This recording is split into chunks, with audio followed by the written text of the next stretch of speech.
Okay, let's look at a compressor. So I'm going to solo this track. I'm just going to actually make a loop right here so that we can listen to this little vocal track over and over and over. And then I'm going to throw a compressor on it. Now there's a bunch of different kinds of compressors. The one here in Ableton is fairly simple and has some good visual displays, so I like using it to show what a compressor is doing. So the compressor is going to do exactly what I just kind of outlined. Let's look at the waveform again real quick. Okay, so see how loud it is right here versus how loud it is right here, okay? So if we say this is the quiet moment and this is the loud moment, what a compressor can do is it can either make everything as loud as this, so it can just level off all the dynamics. So this becomes just as loud as this.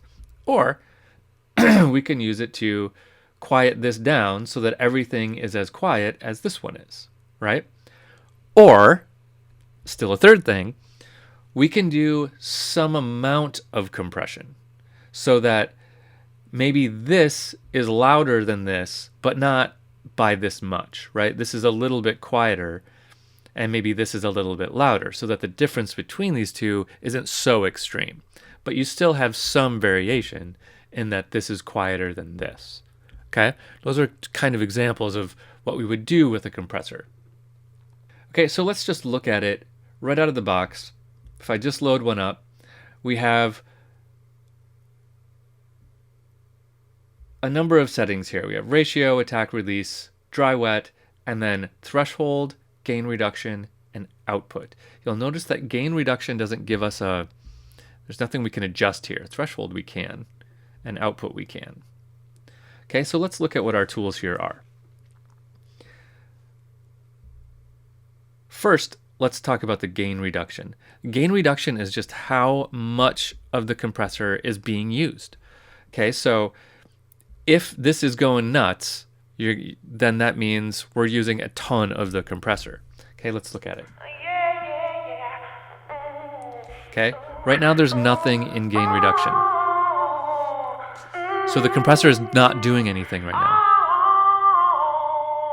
But if this amount of volume right here in the threshold goes above this, which is the threshold, if the volume goes above the threshold, the difference is going to get thrown over into the gain reduction. And that means it's going to be squashed by that much. Or you could say compressed by that much. The volume will be compressed.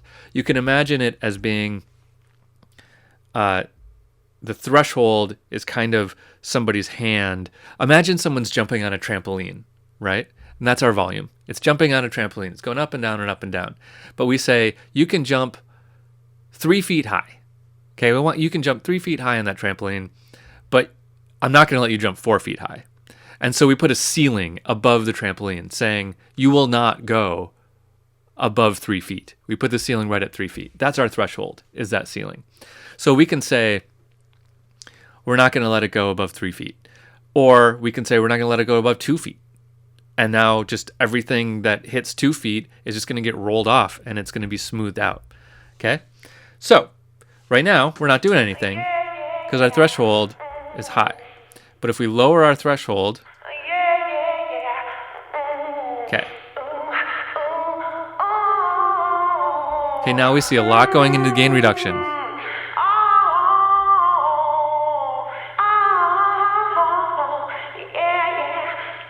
So what that means is that everything is basically hitting this volume. Everything is the same volume now.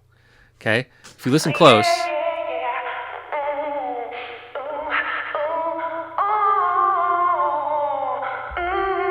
that loud bit didn't get any louder than it was before, right? You didn't notice it, but it didn't. It was the same volume because the gain is being reduced. It's not letting it jump any higher because that's where the threshold is. Okay, so that's the main thing about a compressor. It's just not going to let it go. Now, this is a fairly extreme use.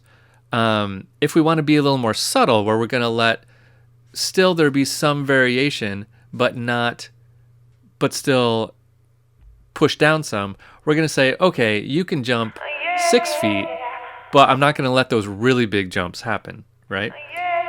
So I'm going to go right around here, right? So there, perfect example. On that loud bit right there, it didn't let it go too high. It pushed the volume down a little bit, but then it went back to normal because the rest of the signal was below the threshold. Okay? Then real quick, what our output is this is just a volume on the other end. So we can turn the whole thing down or crank it up. Don't do that. The attack and release is basically the amount of time it takes for the compressor to kick in, right? So if we want this to go in really fast, we would lower this. It's at 2 milliseconds now, so pretty fast.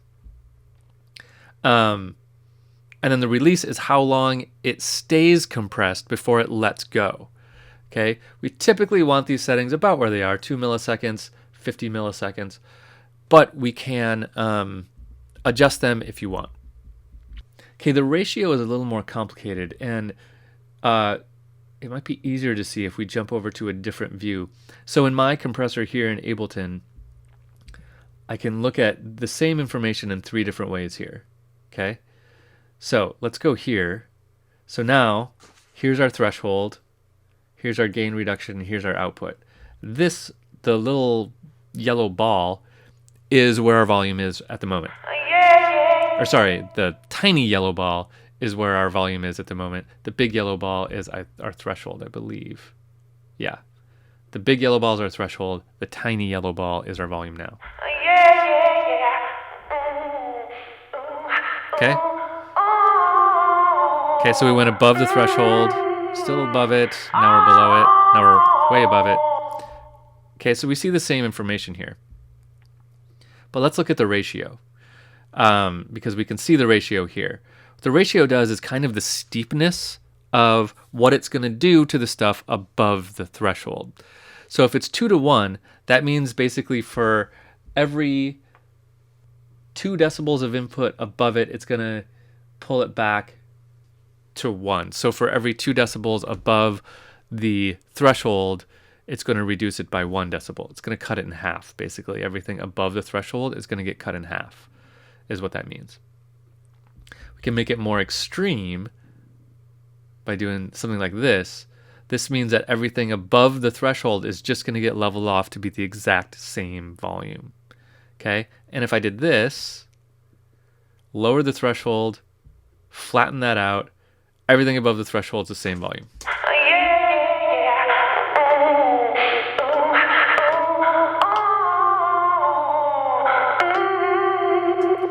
Right? So that is extreme compression. Not usually what we want. We usually want something a little more elegant. So we're going to pull back the ratio so that there's still some volume change happening above the threshold, but not as much, right? This is the volume change leading up to the threshold. That's normal. Above it, we're just going to kind of squash it a little bit, not all the way, right? So here, 1 to 1, nothing's happening. The stuff above the threshold is not being adjusted at all. It's just going in and out. But if we raise the threshold, it means the stuff above, raise the ratio, the stuff above the threshold gets pushed down a little bit. If we raise it all the way, everything above the threshold gets flattened. Cool? That's what a compressor is. All right? Now, let's go on and talk about some other tools, and then we'll talk in a little bit, shortly, about how we can actually use a compressor.